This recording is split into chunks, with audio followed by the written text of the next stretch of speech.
Yeah, I think it's just definitely worshipping stuff from the 80s and maybe even early 90s as well. Kind of the stuff I grew up listening to that was very raw.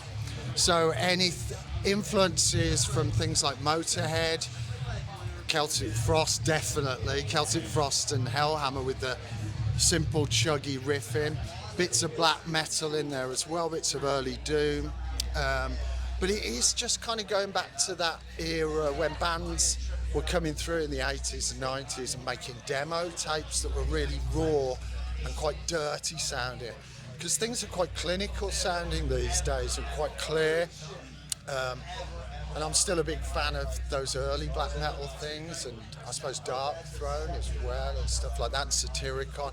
So we're kind of this weird mixture where you get like a bit of rock and roll, death and roll, black metal, death metal, but it's all kind of encapsulated into this grimy... A bit of psych comes in as well, and like kind of a bit of that psychedelia as well in there, and hypnotic kind of sounds, which again come from your black metal, as well as things, I suppose, like Hawkwind and stuff like that.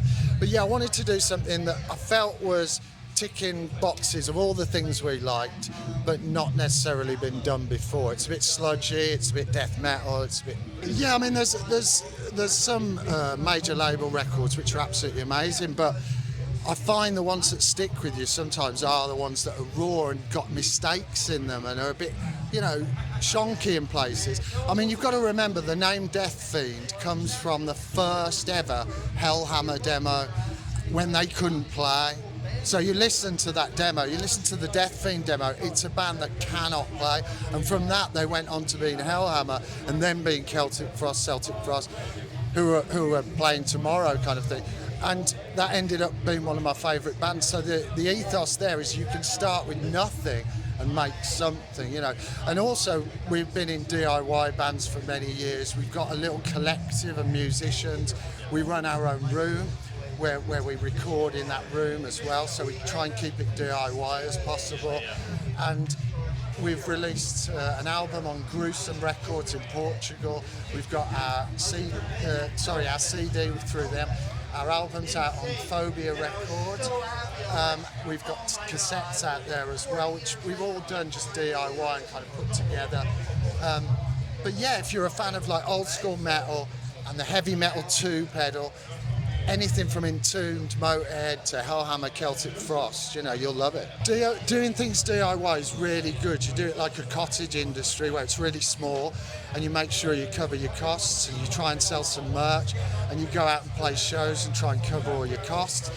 But most bands want to get to the next level where they're playing in bigger venues or they're on a slightly bigger label with more reach and distribution, and that's a gamble because you have to put the work in, you have to be available, you have to be ready to tour a lot. So I mean, we've got complete control. That's what one of the great things we love is having that control and that ability to do it as and when fits around our lives. Yeah. In our own space, because as John said, record it all in the rehearsal room. That's our space to do as we want. Yeah, I work in media.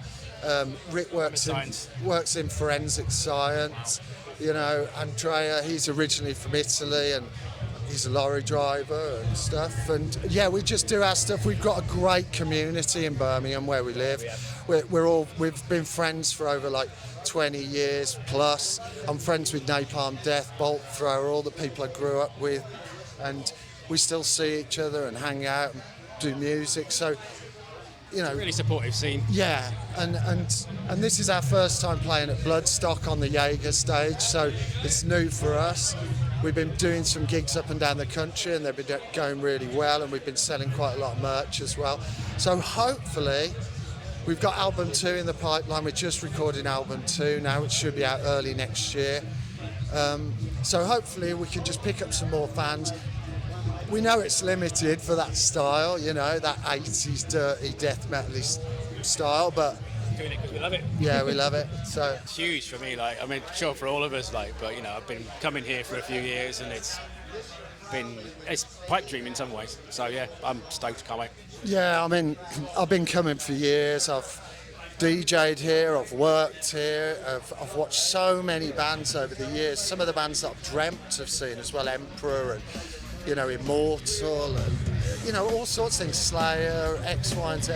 I've seen so many things at Bloodstock, and it's always a good atmosphere, never any hassle, and great bunch of people. The fans are amazing. Like the guys that come out in the audience when you're just kind of hanging around, like such a party atmosphere. And the weather's blessed us today as well. So yeah, you know, I'd hope to play again. But yeah, this is our first time on the Jaeger stage. Come and see us. Deathfiend.